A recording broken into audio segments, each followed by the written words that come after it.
Breaking news చూస్తున్నాం. తెలంగాణ గొర్రెల scam కేసులో ఏసీబీ దర్యాప్తు వేగవంతం చేసింది. ఏసీబీ జాయింట్ డైరెక్టర్ సుధీంద్ర ఆధ్వర్యంలో ఇప్పటికే 4 ప్రభుత్వ ఉద్యోగులను అరెస్టు చేశారు. తాజాగా ఈ కేసులో కాంట్రాక్టర్ మొయినుద్దీన్, ఆయన కుమారుడు ఇక్రముద్దీన్ ను చేర్చారు.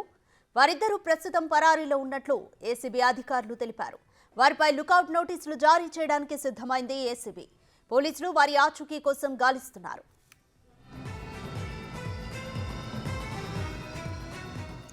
మరోవైపు మొయినుద్దీన్, ఇక్రముద్దీన్ ఏసీబీ కేసు నమోదు చేయకముందే విదేశాలకు పారిపోయినట్లు గుర్తించారు. వీరిద్దరూ మాజీ మంత్రి తలసాని శ్రీనివాస్ యాదవ్ పేరు చెప్పుకొని లబ్ధిదారులను బెదిరించినట్లు తేలింది. ఈ విషయమై వారిపై పోలీసులు మరో కేసు నమోదు చేశారు. గొర్రెల స్కామ్ కేసుతో ఎవరెవరికి సంబంధం ఉంది, ఇంకా ఎంతమంది ఇన్వాల్వ్ అయి ఉన్నారు అనే కోణంలో ఏసీబీ అధికారులు దర్యాప్తు వేగవంతం చేశారు.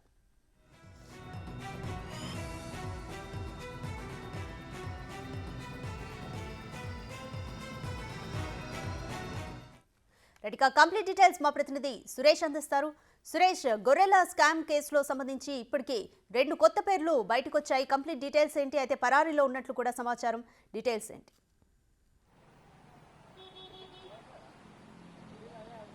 గొర్రెల స్కామ్ పైన ఏసీబీ కేసు నమోదు చేసిన తర్వాత పూర్తిగా దర్యాప్తు చేస్తున్నారు. అందులో భాగంగానే 4 ప్రభుత్వ ఉద్యోగులని అరెస్ట్ చేసి రిమాండ్కు తరలించడం జరిగింది. వీరంతా కూడా కాంట్రాక్టర్ మొయినుద్దీన్ కి సహకరించి 2,10,00,000 రూపాయలు బినామీల ఖాతాలోకి మళ్లించినట్టు ఏసీబీ అధికారులు గుర్తించడం జరిగింది.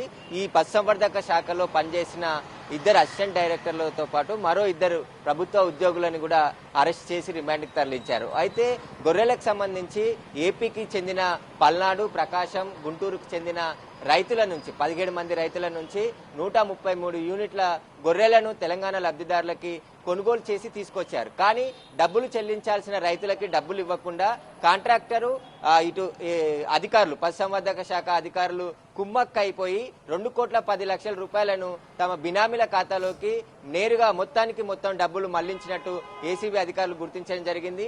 ఇక ఆ డబ్బులు ఎక్కడికి వెళ్ళాయనే పనిలో ఏసీబీ అధికారులు దర్యాప్తు చేస్తున్నారు. ఆ డబ్బులన్నీ కూడా రికవరీ చేశారు. గొర్రెల స్కామ్ లో కాగ్ కూడా రిపోర్ట్ అందించడం జరిగింది.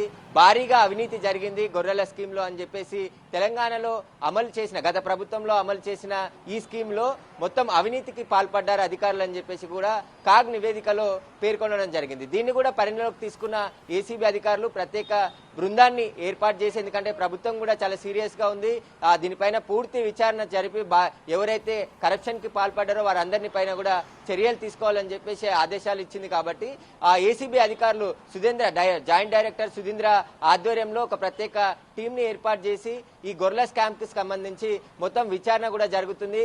అందులో భాగంగానే ఇంకొన్ని అరెస్టులు ఉంటాయి. ఎవరైతే మొయినుద్దీన్ కాంట్రాక్టర్, అతని కొడుకు ఇక్రమ్ కూడా విదేశాలకు పారిపోయినట్టు ఏసీబీ అధికారులు గుర్తించడం జరిగింది. వారిపైన త్వరలోనే లుకౌట్ నోటీసులు జారీ చేయనున్నట్టు కూడా ఏసీబీ అధికారులు చెప్తున్నారు. అయితే గచ్చిబౌలిలో రైతులు ఫిర్యాదు చేసిన క్రమంలో ఆ కేసుని ప్రభుత్వం చాలా సీరియస్ గా తీసుకొని ప్రభుత్వ ఉద్యోగులు ఉన్నారు కాబట్టి ఏసీబీకి బదలాయించడం జరిగింది. ఏసీబీ కేసు నమోదు చేసి దర్యాప్తులో భాగంగా అనేక విషయాలు బయటకు వస్తున్నాయి. ఎందుకంటే తలసాని శ్రీనివాస్ యాదవ్ అప్పుడు పశుసంవర్ధక శాఖ మంత్రిగా ఉన్నారు. ఆయన హయాంలోనే ఈ గొర్రెల స్కామ్ అంతా కూడా స్కీమ్ లో ద్వారా స్కామ్ కు పాల్పడ్డారని చెప్పేసి ఆరోపణలు వచ్చిన నేపథ్యంలో 6,000 కోట్లకు పైగా నిధులు విడుదల చేశారు గొర్రెల స్కీమ్ కి సంబంధించి. ఆ నిధులన్నీ కూడా సక్రమంగా లబ్ధిదారులకు అందలేదు. థర్డ్ పార్టీ కాంట్రాక్టర్లకు అందించడంతో భారీగా అవినీతి జరిగిందని చెప్పేసి కూడా ఏసీబీ అధికారుల ఆధారాలు కూడా సేకరించడం జరిగింది. రైట్ సురేష్, ఇప్పటికే 4 ప్రభుత్వ ఉద్యోగులను అరెస్ట్ చేశారు. వాళ్ళు ఇప్పటి వరకు ఎటువంటి ఇంపార్టెంట్ ఇన్ఫర్మేషన్ ఇచ్చారు? వాళ్ళ దర్యాప్తులో ఏమని తెలియదు?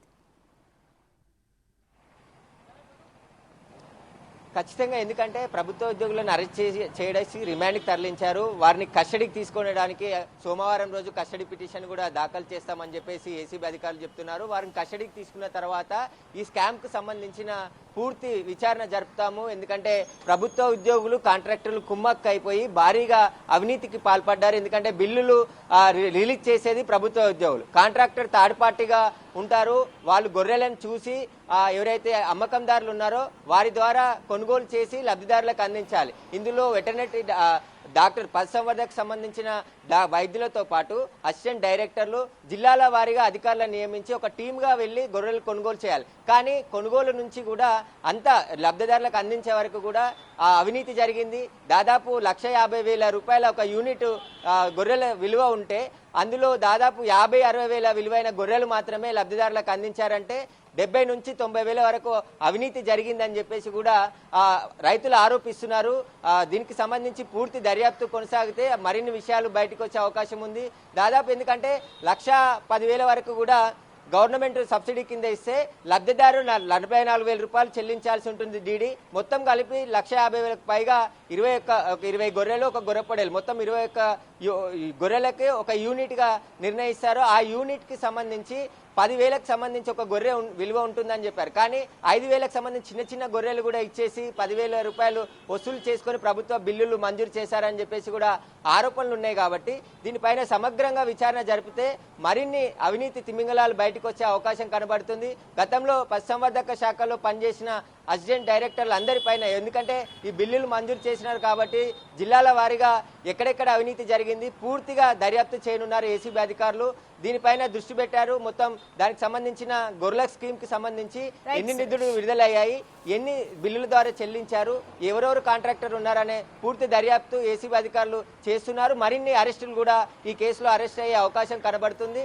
ఇంకా విదేశాలకు పారిపోయిన మోయినుద్దీన్ ఆయన కుమార్ని కూడా ఇక్కడ ఇండియాకి రప్పించే ఏర్పాట్లు ఏసీబీ అధికారులు చేస్తున్నారు. Thank you.